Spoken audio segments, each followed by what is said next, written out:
एक अकेले शख्स ने अमेरिका जैसी सुपर पावर को दिन में ही तारे दिखा दिए।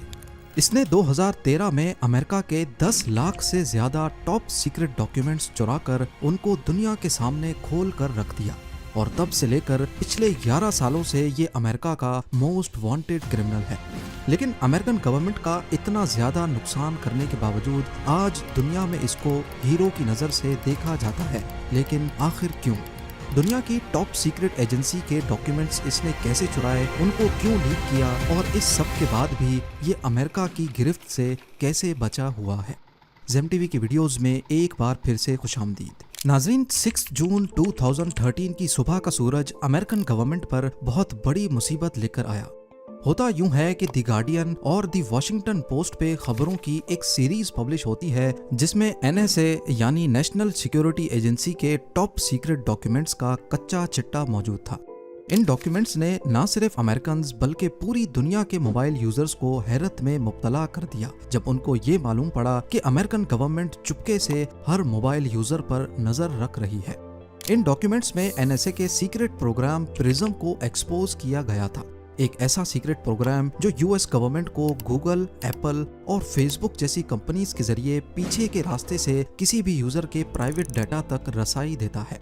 इसके अलावा उनके पास एक सीक्रेट कोर्ट ऑर्डर है जिसके जरिए वो करोड़ों वेराइजन कस्टमर्स का डाटा भी एक्सेस कर सकते हैं। वेराइजन अमेरिका में मोबाइल ऑपरेटर है जैसे इंडिया पाकिस्तान में एयरटेल और यूफोन।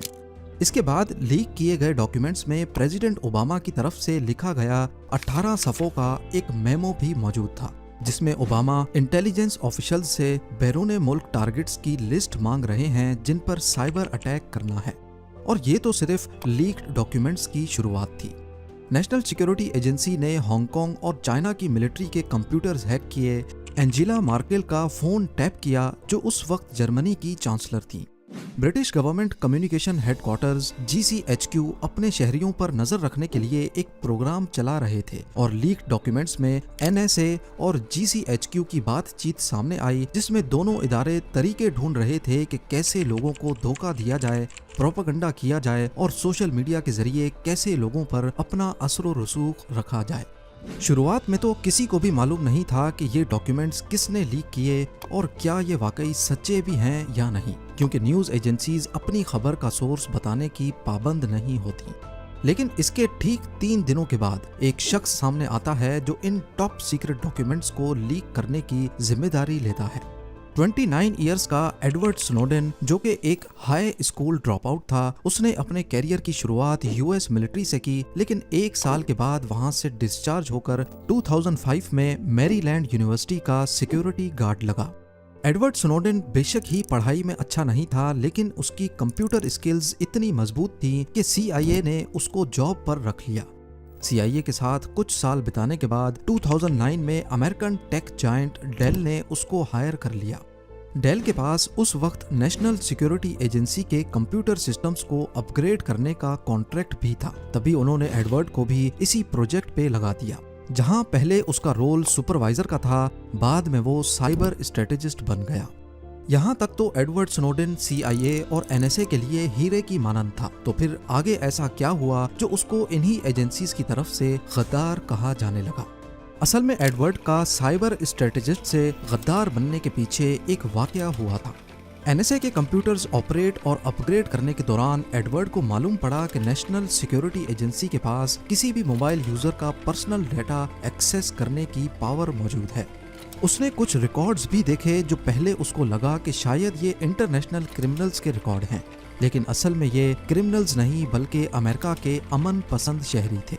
उसी दौरान अमेरिका की कांग्रेस में इंटेलिजेंस के मुद्दे पर एक बहस चल रही थी। रॉन वाइडन, जो कि एक अमेरिकन पॉलिटिशियन हैं, उन्होंने भरी कांग्रेस में नेशनल सिक्योरिटी एजेंसी के डायरेक्टर जेम्स क्लैपर से एक सवाल किया कि आपकी एजेंसी अमेरिकन का डाटा इकट्ठा करती है या नहीं। कांग्रेस का ये सेशन नेशनल टेलीविजन पर भी ब्रॉडकास्ट हुआ। जेम्स क्लैपर ने करोड़ों लोगों के सामने बोला कि नहीं, हमारा काम सिर्फ फॉरेन इंटेलिजेंस है। एडवर्ड स्नोडेन उस वक्त टेलीविजन पे अपने डायरेक्टर को साफ साफ झूठ बोलता देखकर हैरत में पड़ गया। उसको इतना गुस्सा आया कि 3 दिनों के बाद उसने डेल की जॉब को छोड़ दिया, जहां से वो सालाना $2 लाख कमा रहा था।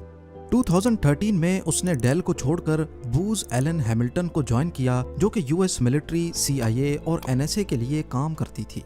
यहाँ पर भी उसको NSA के ही एक प्रोजेक्ट पे लगा दिया गया। नेशनल सिक्योरिटी एजेंसी का कहना है कि एडवर्ड ने हमारे सिस्टम से इतनी फाइल्स चुराई हैं कि उनका अंदाजा लगाना भी मुश्किल हो रहा है, क्योंकि उनकी तादाद 20 लाख से भी ज्यादा हो सकती है। लेकिन एडवर्ड ने ऐसा क्या किया जो वो टॉप सीक्रेट एजेंसी की फाइल्स कॉपी कर गया, वो भी किसी को भनक पड़े बगैर।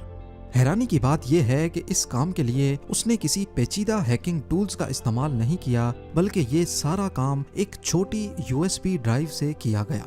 पर आखिर कैसे? क्योंकि नॉर्मल ऑफिसेज में ही डाटा चोरी हो जाने के डर से खास तौर पर USB ड्राइव्स पर पाबंदी होती है। दूसरा ये कि किसी भी कंपनी के सिस्टम में जहां कॉन्फिडेंशियल डाटा होता है, वहां हर एम्प्लॉय के पास डाटा एक्सेस करने की अथॉरिटी नहीं होती। ये तो फिर भी नेशनल सिक्योरिटी एजेंसी के कंप्यूटर्स थे, जिनकी सिक्योरिटी का कोई तोड़ नहीं होता। एडवर्ड स्नोडेन ने ये काम करने से पहले अपने भागने का प्लान बनाया और अपनी लोकेशन का फायदा उठाया।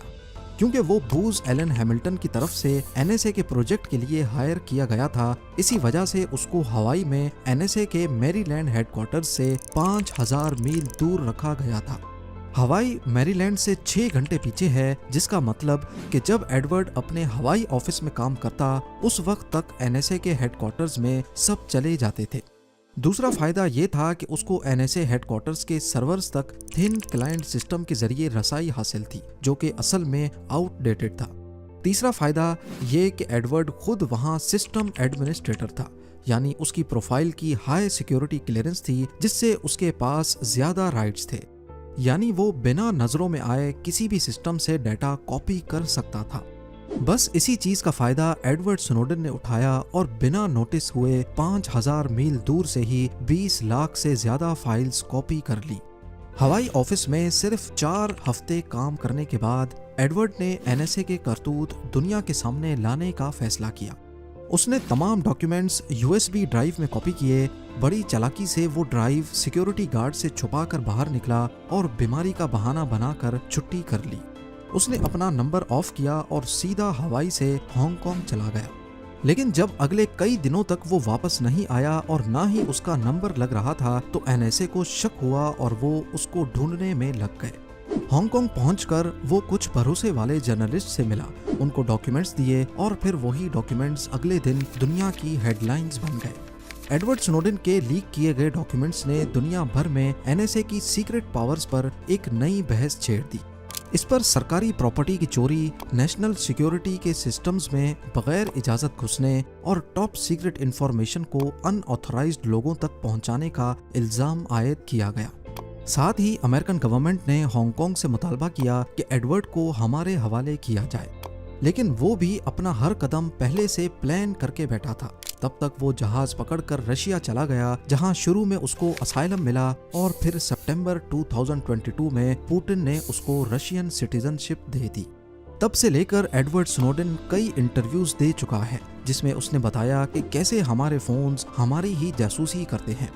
उसने नोजी स्मर्फ नामी एक टूल का जिक्र किया, जो हमारे फोन के माइक्रोफोन का एक्सेस सिक्योरिटी एजेंसीज को देता है, जिससे वो आसपास की आवाजें बिना किसी रुकावट के सुन सकते हैं। कुछ लोग एडवर्ड स्नोडेन को गद्दार समझते हैं, जबकि कुछ का मानना है कि वो एक हीरो है जिसने NSA का असल चेहरा दुनिया के सामने बेनकाब किया। इस बारे में आपकी क्या राय है, मुझे कमेंट सेक्शन में जरूर बताइएगा। उम्मीद है जेम टीवी की ये वीडियो भी आप लोग भरपूर लाइक और शेयर करेंगे। आप लोगों के प्यार भरे कमेंट्स का बेहद शुक्रिया। मिलते हैं अगली शानदार वीडियो में।